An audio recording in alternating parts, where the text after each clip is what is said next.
السلام عليكم ورحمة الله وبركاته. إن الحمد لله نحمده ونستعينه ونستغفره ونعوذ بالله من شرور أنفسنا ومن سيئات أعمالنا. من يهده الله فلا مضل له ومن يضلل فلا هادي له. وأشهد أن لا إله إلا الله وأن محمدا عبده ورسوله. أما بعد. اللهم صل على محمد وعلى آل محمد كما صليت على إبراهيم وعلى آل إبراهيم إنك حميد مجيد. اللهم بارك على محمد وعلى آل محمد كما باركت على إبراهيم وعلى آل إبراهيم إنك حميد مجيد. கண்ணியத்திற்கும் பெருமதிப்பிற்கும் உரிய எல்லாம் வல்ல அல்லாஹ்வின் அடியார்களே, அல்லாஹ்வுடைய கிருபையினால் ஃபஜ்ர் நேர தொழுகையை ஜமாஅத்தோடு நிறைவேற்றக்கூடிய பாக்கியத்தை பெற்றவர்களாக அல்லாஹ்வுடைய மார்க்கத்தை அறிந்து கொள்ள வேண்டும் என்ற ஒரு எண்ணத்திலே இந்த சபையிலே நாம் எல்லாம் ஒன்று குழுமியிருக்கின்றோம். இந்த அருமையான வாய்ப்பை நமக்கு ஏற்படுத்தி தந்த வல்ல ரஹ்மான் அல்லாஹுக்கே அனைத்து புகழும் என்று அல்லாஹுவை மீண்டும் போற்றி புகழ்ந்தவனாக இந்த சிறிய உரையை துவங்குகிறேன்.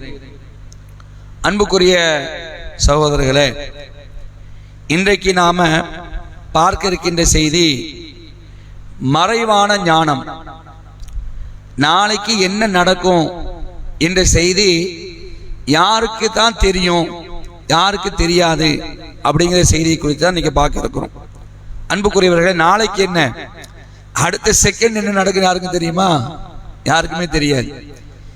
இது குறித்து திருமறை குர்ஆன்ல ரப்புல் ஆலமீன் மிக தெளிவாக ஒரு வசனத்தின் மூலமாக நமக்கு என்ன செய்யறான், எடுத்து காட்டுறான்.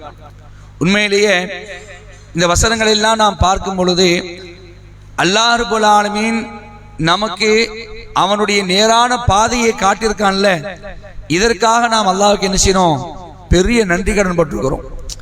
ஏன்னா இதை வச்சு நிறைய பேர் ஏமாத்தி அலையிறான். நீங்க மக்கள் ஏமாறுறது எதில் பார்த்தீங்களா? அதாவது எனக்கு எல்லாம் தெரியும் அப்படிங்கிறோம். இப்போ உதாரணத்துக்கு ஒரு பொருள் ஒன்று காணோம், எங்க போச்சுன்னே தெரியல. அப்ப என்ன பண்றாங்கன்னா அது தேடி பார்க்கணும். தேடி பார்க்காம எங்க போயிடுறாங்கன்னா, நம்ம ஊர் பாசையில சொல்ல போனோம் தான் பார்வைக்காரன் அப்படிம்பாங்க. பார்வைக்காரன் யாரா, அவன் கண்டுபிடிச்சிருவானோ. இங்க பக்கத்துல ஆறுமுக மங்கலமா எங்களை மாதிரி சில ஊர்லாம் இருக்கு, அங்கெல்லாம் போய் நிறைய பேர் பாக்குறாங்க. அங்க போய் என்ன செய்வாங்கன்னா காட்டுவாங்க. அவன் என்ன செய்வான், இந்த பொருள் இங்கதான் இருக்குன்னு சொல்லுவானோ. இது எப்படி சாத்தியப்படும்? அன்புக்குரியவர்களே, சாத்தியமே படாது. இப்ப பாருங்க, இஸ்லாமியர்கள் இடத்துல கூட அதாவது ஒரு மறைவான பொருளை கண்டுபிடிக்கக்கூடிய ஒரு ஆற்றல் ஒரு மனுஷனுக்கு இருக்குன்னு நம்புறாங்களா இல்லையா? எவ்வளவு பெரிய வேதனை. அந்த மார்க்கத்தெல்லாம் மிக தெளிவாக சொல்லி தரப்பட்டிருக்கு. சூரா லுக்மான் 31வது அத்தியாயம், அதுல கடைசி வசனத்துல அல்லாஹ் பேசுறான். 34வது வசனம், சரியா? அல்லாஹ் ரப்பல் ஆலமீன் பேசுகிறான் பாருங்க. இன்னல்லாஹ இன்தஹு இல்முஸ் ஸாஆ, அதாவது இந்த ஒட்டுமொத்த அண்ட சராசரமும் ஒரு நாளைக்கு அழியும். நாம இப்ப காயல்பட்டினம் வாழ்ந்துட்டு இருக்கிறோம். இந்த காயல்பட்டினம் ஒண்ணுமில்லாம போகும். காயல்பட்டினம் என்ன, ஒட்டுமொத்த பூமியுமே ஒண்ணு இல்லாம போகும். பூமி என்ன, அண்ட சராசரமே இல்லாம போகும். அதாவது அல்லாஹ்வுடைய முகம் மட்டும்தான் அன்னைக்கு இருக்கும், வேற எதுவுமே இருக்காது. ரப்புல் ஆலமீன் முகம் மட்டும்தான் இருக்கும், டோட்டலா அழிஞ்சிரும். இந்த அழிவு கண்டிப்பா நடக்க இருக்கு. இதை இன்னைக்கு சயின்ஸ் கூட என்ன செய்கிறது, ஒத்துக்கொள்கிறது. ஆமா அழியத்தான் போவோம், அழியும் அப்படிங்கிறான். ஆனா எப்ப அழியும் சொல்லுமானா அவனால சொல்ல முடியாது. எப்ப அழியும் சொல்ல முடியாது. அதைத்தான் நாங்க சொல்லி காட்டுறான். அல்லாஹ்விடமே உலகம் அழியும் நேரத்தை பற்றிய அறிவு இருக்கிறது. அவங்களுக்கு ரசூலுல்லாஹ்ட்ட கூட வந்து கேட்பாங்க, நபியே உம்மிடத்துல கேட்கிறார்கள் உலக அழிவு எப்போ, மறுமை நாள் எப்போ வரும்னு கேட்கிறாங்க. அது பற்றி நான் எனக்கு எங்க இருக்குன்னு சொல்லுங்க. அல்லாஹ் நபிக்கே ரசூலுல்லாஹ்க்கு அல்லாஹ் சொல்றான், அது பற்றி நான் என்கிட்ட இல்லப்பா, அது பற்றி நான் யார்கிட்ட இருக்கு, ரப்புட்ட இருக்குது, அல்லாஹ்விடத்தில் இருக்குன்னு சொல்லுங்க அப்படின்றாங்க. அல்லாஹ் சொல்லி காட்டுறான். அப்போ உலகம் அழியும் நேரம் அது அல்லாஹ்வுக்கு மட்டும்தான் தெரியும், அந்த அறிவு யாருக்கும் கிடையாது. ஆனா சில பேர் கிளம்பி வருவாங்க. 2000 நம்மளாம் நாங்க சின்ன பிள்ளைகளா இருக்கும்போது 2012 உலகம் அழிஞ்சிடணும். 2012 உலகம் அழியல. அதுக்கப்புறம் 2020 இப்படி ஒவ்வொரு கிளம்பி, ஆனா அழியாது. யாருக்குமே தெரியாது எப்ப அழியும், எந்த நேரத்தில் அழியும் என்பது யாருக்குமே தெரியாது. அது படைத்த இறைவனுக்கு மட்டும் தெரியும். அந்த அறிவு எனக்கு மட்டும் இருக்குன்னு நினைச்சான் அல்லாஹ் மிக தெளிவாக இந்த வசனத்தின் மூலமா சொல்றான். அடுத்த சொல்லி காட்டுறான். அன்புக்குரியவர்களே, 5 விஷயம் ஆலிமுல் கைப், மறைவான ஞானம் 5 இருக்கு. இந்த 5 விஷயங்களும் படைத்த இறைவனை தவிர யாருமே அறிய மாட்டாங்க. அதைத்தான் இங்க ஒண்ணா சொல்லி காட்டுறோம். முதல்ல உலகம் எப்ப அழியுங்கிறது எனக்கு மட்டும்தான் தெரியும், அல்லாஹ்விட தான் இருக்குதுங்கிறான். அடுத்த பேசுறான் ரெண்டாவது என்ன, அவனே மழையை பொழிவிக்கிறான்.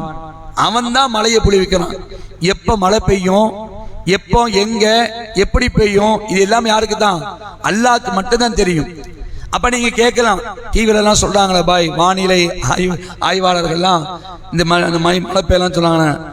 அவங்க சொல்றதை நாம கூட சொல்லிடலாம்.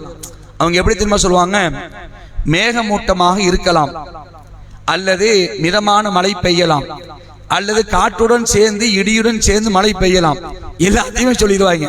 இதை நாம சொல்லாம பெய்யலாம், பெய்யாமல் இருக்கலாம், மிதமாக பெய்யும், பலமாக பெய்யும், ஒரு இடத்துல மேகமூட்டை இருக்கும், எல்லாத்தையும் சொல்லிடுவான். ஆனா துல்லியமா சொல்ல முடியுமா? சொல்லியமா சொல்ல முடியாது. அவன் ஒரு 2-3 நாளைக்கு முன்னாடி மழை பெஞ்சுதா இல்லையா, யாரும் அறிவிக்கலாம் இல்லை, சொல்லுவாங்க. ஆனா கணிச்சுதான் சொல்லுவாங்க எந்த இடத்துல எப்போ. திடீர்னு ஒரு இடத்துல மட்டும் மழை பெய்யும், அது யாருக்குமே தெரியாது. இதான் அல்லாஹ்வுடைய ஆலிமுல் கைப், மறைவான ஞானம் அல்லாஹ்க்கு மட்டும் தான் தெரியும். ஏன் நேற்றைய தினம் பாருங்களேன், அடிச்சு வெயில் கொளுத்திச்சா இல்லையா, எப்படி கொளுத்திது வெயில், மண்டலம் அப்படியே மாறியே ஆயிடுச்சு. நைட்டு பாத்தீங்கன்னா ஒரு காத்தை தான் எல்லாம் அனுப்பணும், அப்படியே பூமி குளிர்ந்து போச்சு பாத்தீங்களா. அப்ப அந்த எப்படி ஒரு செகண்ட்ல எல்லாமே மாறிடும், என்ன வேணாலும் நடக்கலாம். அப்ப அது குறித்து அல்லாஹ் நினைச்சான், கால சூழல் என்கிட்ட இருக்குது, கால சூழல் எப்படி வேணாலும் ஆக்கிடுவோம், மழை எப்ப பெய்யும் எப்ப பெய்யாது அந்த அறிவு என்கிட்ட தான் மட்டும் இருக்குன்னு நினைச்சான் அல்லாஹ் இந்த வசனத்தின் மூலமா அவன் சொல்லி காட்டுறான். அவனே மழையை பொழிவிக்கிறான். 2. மூணாவது, ஓ யஅலமு மா ஃபில் அர்ஹாம், அவனே கருவறைகளில் உள்ளவற்றை அறிகிறான். ஒரு பெண்ணுடைய கருவறையில் ஆரம்ப நேரத்தில், அதாவது ஒரு பிற்பாடு ஒரு 4 மாசம் 5 மாசத்துக்கு அப்புறம் செஞ்சிருவான், உள்ள தெரிஞ்சிடும், ஸ்கேன்லாம் போட்டு பார்க்கணும் இல்லையா. ஆனா ஆரம்பத்துல நடக்கக்கூடிய விஷயம் ரப்பை தவிர யாருக்குமே தெரியாது. அது எப்படி உருவாகுது, அங்க ஆனா பெண்ணா எப்படிப்பட்ட நிலை, இது எனக்கு மட்டும்தான் தெரியுங்க அல்லாஹ். அதாவது ஓ யஅலமு மா ஃபில் அர்ஹாம், அவனே கருவறைகளில் உள்ளவற்றை அறிகிறான். 3வது விஷயம். 4வது அல்லாஹ் சொல்லி காட்டுறான், வமா தத்ரி நஃப்சும் மாதா தக்ஸிபு கதா. நல்லா கவனிக்கணும், நாளை எதை சம்பாதிக்க போகிறோம் என்பதை எவரும் அறிய மாட்டார். அவங்களுக்கு ரொம்ப முக்கியமான பாயிண்ட். நாளைக்கு எனக்கு என்ன வருமானம் வரும் யாராவது அடிச்சு சொல்ல முடியுமா? எவராலையும் அடிச்சு சொல்ல முடியாது அன்புக்குரியவர்களே. ஆனா சில பேர் நினைக்கிறாங்க நாமெல்லாம் பணக்காரராக இருக்கிறோம், வாழ்நாள் முழுவதும் பணக்காரராக இருக்குன்னு நினைக்கிறாங்க. ஒரு செகண்ட் தான், ஒரே செகண்ட் தான் என்ன வேணாலும் நடக்கும். நாளைக்கு என்ன சம்பாதிப்போம் நம்ம சொல்லுவோம், எனக்கு நாளைக்கு சாலிடா ஒரு 15,000 கிடைக்கும், இந்த வியாபாரம் நடக்கும் சொல்லுவோம். ஆனா நடக்கிறதா நிச்சயம், நடந்தாதான் நிச்சயம், நடக்காம கூட போயிடும். ஏன்? நாளைக்கு என்ன சம்பாதிப்பார் என்பதை யாரும் அறிய மாட்டார்கள். நம்முடைய வருமானம் என்ன நிலையா இருக்குமா நிலையா இருக்காதா யாருக்குமே தெரியாது. ஒரு செகண்ட் தாங்க நிலைமை அப்படி தலைகீழா போயிடும். நீங்க பார்க்கலாம், அதாவது பெரிய பெரிய பணக்காரர்கள் ரொம்ப செல்வ செழிப்புல வாழ்ந்தவங்க வாழ்ந்துட்டு இருப்பாங்க. திடீர்னு ஒரு பேரிடர் வந்துடும், என்னது பூகம்பம் வந்துடும், வந்தா என்ன ஆகும், எல்லாம் தலைகீழா போயிடும். எனக்கு தெரிஞ்ச சின்ன பிள்ளை இப்பவும் நடந்துட்டு இருக்குது. ஆனா சொல்லி காட்டுறேன், குஜராத்ல ஒரு பூகம்பம் வந்துச்சு. அதாவது குடியரசு தினம் அன்னைக்கு ஒரு பூகம்பம், கடுமையான பூகம்பம். வருஷம் ஞாபகத்துல சின்ன பிள்ளைல, அதாவது கடுமையான பூகம்பம், கடுமையான சேதம், கடுமையான அழிவு. அந்த குடியரசு தினத்தை கொண்டாடி இருக்கக்கூடிய நேரத்தில் காலையில ஸ்கூல்ல பிள்ளைங்க எல்லாம் வந்து பண்ணுவாங்களா இல்லையா, அந்த ஃபங்க்ஷன் அந்த நேரத்தில் வந்துச்சு. எல்லாம் டோட்டலா நிறைய பேர் மூத்தா போனாங்க. அது முடிஞ்சதுக்கு அப்புறம் பெரிய பெரிய பணக்காரங்களாம் ஒரு ரொட்டி துண்டுக்காக காத்து கிடந்த நிலையை நம்ம பார்த்தோம். அப்ப நான் சின்ன பிள்ளையில இது மாதிரிதான், அதான் நாளைக்கு நம்ம பணக்காரதான் இருக்கிறோம், நமக்கு எல்லாம் கிடைச்சுன்னு நினைப்பான்.